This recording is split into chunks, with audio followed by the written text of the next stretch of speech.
Hi friends, ఎలా ఉన్నారు?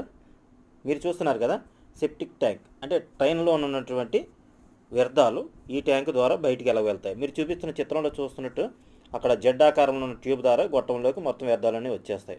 ఇది సుమారుగా 50 లీటర్ల కెపాసిటీ కలిగి ఉంటుంది.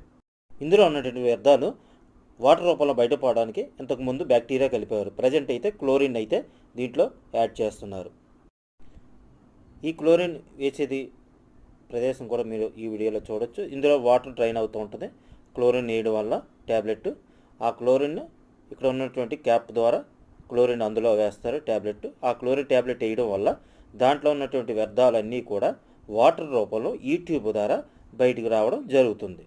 Thank you for watching. ఈ వీడియో నచ్చినట్లయితే లైక్ చేసి షేర్ చేయండి, సబ్స్క్రైబ్ చేయండి. Thank you for